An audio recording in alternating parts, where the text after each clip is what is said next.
Hey y'all, my name is Jasmine Taylor. I'm your host of Hues and Blues. Today's episode is going to be a little bit different from what we normally talk about. So, as all of you should know, this podcast was created to give Black women a space to talk about their experiences and expertise in the aesthetics industry. And that's still what this is for the time being. But I've mentioned to a lot of people, like my close friends and family, that this podcast really was born as an assignment for my podcasting course as a part of my signature experience at UTSA. Very candidly, throughout this experience of having this podcast, I've had so many scheduling conflicts. I've had people that were supposed to film with me just straight up not show up to Zoom meetings. I've had people not respond to emails. I've had some people that just had to reschedule. And because this is a flex course, meaning it was within 8 weeks instead of 16, a lot of things I wanted to do, I just did not get the opportunity to. So, for that reason, I ran out of content. I ran out of things that I was able to talk about independently. I did initially want to talk about injectable services, but really I'm more of an aesthetics girly. Like, I love injectable services, but I've only received a little bit of filler and some neuro. Um, I don't feel like I could have really given y'all authentic content that was just about injectables. So instead, what we're going to be doing, we're going to be filming a Get Unready with me, in which I do my skincare routine and I reflect on what this podcast has been like for me so far and talk about what I hope to see in the future. All right, y'all, I got my wig band on. We're about to get right into it. So, starting off, I'm going to be using the Garnier Fructis micellar water. That shine is crazy. The micellar water to remove my makeup. And we're going to start talking about my strengths. So, some of the pros of this half semester. For the podcast, honestly, I'm very proud of myself as far as content originality. Like, I as I mentioned previously, I am very, very new to the aesthetics industry. I have not been working here for long. I started my job currently on January the 2nd, and that is at a medical spa here in San Antonio. If you want to know which one, you can look at my media kit on our final assignment if you're in my course. Otherwise, if you know me in real life, you can just send me a DM or you probably already know. But yeah, so I've been working in the aesthetic industry for a very short amount of time, although I have been interested in it for a very long time. And so I could tell off the bat, like I said in one of my episodes, I did not see a Black woman walk through our doors until my sixth day. And after that, it was several days after that before I saw the next one. And because I'm already familiar with this industry, I did know that Black women can struggle to receive the care that they deserve to receive in this industry. And I knew that I wanted to be somebody who could change that. And I still do, and I will be.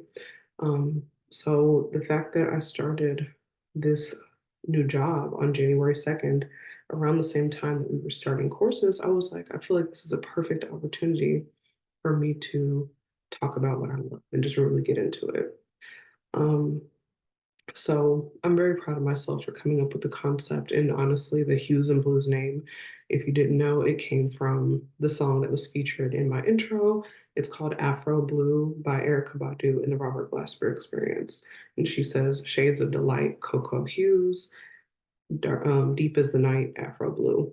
And so when I heard that for the first time, it was actually, I want to say the first day of Black History Month when I was announcing that I was doing the podcast on my personal Instagram. That was a song that I just so happened to decide to put on that Instagram story. And I heard those lyrics, and that's when I really came up with the name. Because initially the name was something really like corny. I really can't remember exactly what it was, but okay. So now I'm just getting some water on my face so that I can wash it right here in front of y'all. Um, but yeah, I'm very, very proud of the originality of the idea.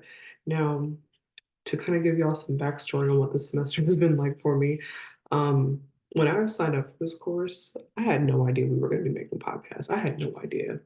It had not been in my plan. I thought it was going to be something we learned about. I thought we were going to talk about, maybe the history of podcasting and like media, I don't know what I thought. Oh, I'm using my Epanui. Well, I'm really in my YouTuber bag with the whole block and the light, but the Epanui Hydrating Milk Cleanser, fantastic product. Um, I had no idea we were going to be making podcasts. And so imagine my surprise. I'm quitting my big girl job at USAA. transitioning into an industry that I'm terrified to go into. And on top of that, I got to start a podcast from scratch. So I was very, very thankful that I came up with the idea and that for the most part, like on my social media, it was pretty well received. I talked about it with my coworkers. They were all very happy for me. And I had plenty of people in mind that I wanted to talk to and people that were recommended to me. So I was so excited about that. Now, my first episode was with my friend Bria. Thank God she came through. We had a great discussion about, what it's like being a plus size Black woman receiving aesthetic services and just services in the beauty industry as a whole. And so after that episode, I had my episode with Simone. I was very excited about this because I've known Simone since we were in high school. Um, and I've watched her kind of go through a very similar thing as me of like going to college. You know, she's been candid about this on her own YouTube, kind of struggling with her classes a little bit and deciding like she wanted to do something different. And so in the very exact same boat. So it was just very personal. It was great to be able to talk about these things. And of course, the stories that she shared, I knew before I ever had her on the podcast. So that was an episode that I was very, very excited about. Going in now with my Epanui Sensitive Toner. I love Epanui. This is honestly the only skincare brand that I use. Like I've been using them for like 6 years, but yeah, highly recommend. Um, so first two episodes I was super happy about, super proud of. And then things got tricky. So I was supposed to have an episode with someone who is a laser technician, laser specialist who does phenomenal work, like is very prominent for or well known for the work that they've done pertaining to skin of color and advocating for skin of color. So that was honestly like that was the episode I was looking forward to the most. Um, it didn't happen ultimately. Like we exchanged schedules, and unfortunately, I think my email just got lost in the sauce. So I was so disappointed because that was an episode I really, really wanted to give to y'all. Um, so that happened, and of course, time is ticking. I'm at my new job. Um, Somewhere in here, like there's a promotion that happens. For the most part, kind of by myself like the first 2 days of the week, which is perfectly fine. I'm good at my job. I'm comfortable up there, but there's a lot of changes happening in my life. Um, so that falls through. And so me and Simone had already said in the last episode, or my second episode, that we felt like we needed to do um, a second episode to talk about ethics and professionalism as it pertains to Black women. Like basically that if I were to go into work with my wig looking crazy or to come in like just disheveled, I'm gonna be looked at differently than if a non-black person were to come in looking like that. Like it's not acceptable when it's done by a black person in the eyes of whoever. Um, so me and Simone were gonna get into that, and we were actually supposed to film that. We had some scheduling conflicts; it just simply didn't work out. Life lifed. Um, Going in now with my Run Clear Hydrating Essence, also from Epanui. So then I'm just gonna be very candid with y'all. There was a certain esthetician, and an esthetician is a skincare professional, not a dermatologist. Dermatologists, they treat skincare conditions like rosacea or dermatitis or eczema. They treat skincare conditions, skincare diseases, essentially. So an esthetician is somebody who does everyday skincare, like what I'm doing right now, your skincare routine, skincare or skin analysis, facials, waxing, microdermabrasion, wet microdermabrasion, radiofrequency microneedling, essentially all of the services that I talked about in my last video. So this esthetician also does excellent work, and I believe I was actually their first. Um, I want to say I was their first client in their current space or one of the whatever suite that they were in, right? No shade, no tea. I'm just being honest. Um, I had a Zoom set up, and mind you, I have twin stepchildren, I have a fiance, I have a dog, I have a full-time job. For my first few weeks of my job, I was working over 40 hours, which again, I love my job, so I'm happy to do it. But if I schedule something, it's because I've carved out time for it. I adhere to my schedules. So this person unfortunately did not show up to our scheduled Zoom meeting and never said anything about it, despite the fact that we had messaged maybe an hour before we're supposed to meet up on Zoom. So that was unfortunately another episode that fell through. And so that's been a major weakness of mine, unfortunately, this semester was trying to find people to interview and then honestly just working with it, which is why I'm filming it and Get Unready with me. This was not originally my plan. I actually just came up with this like 20 minutes ago. I was like, this is what I gotta do. I'm gonna make something happen. So now I'm going in with my Epanui hyaluronic hydrating serum.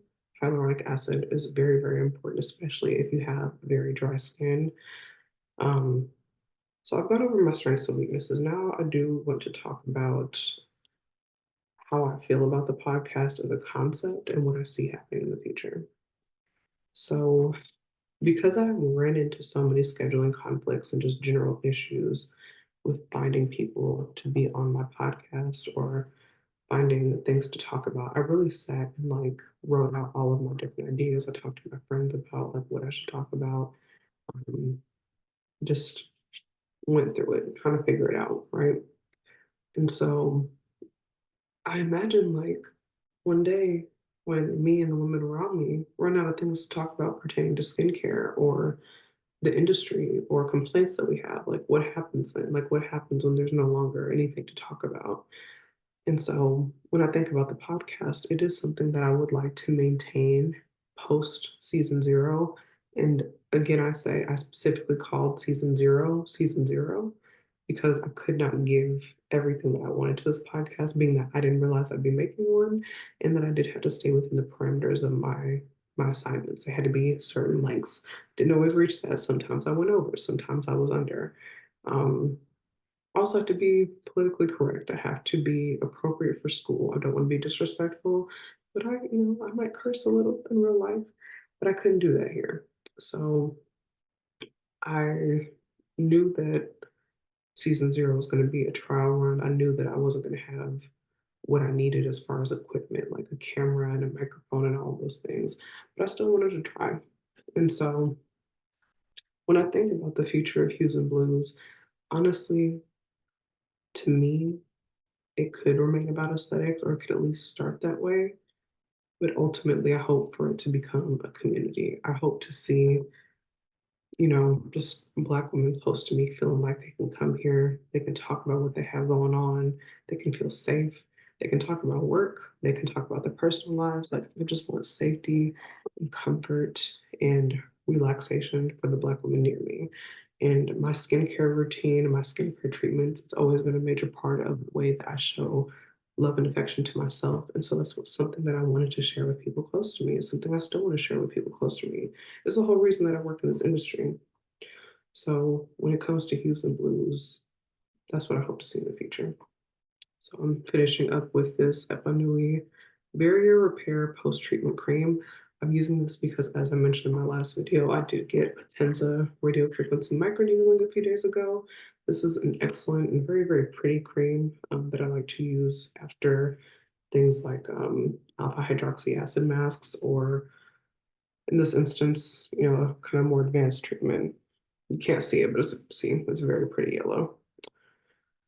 So yeah, um, honestly, I'm very excited to be in this industry as a whole.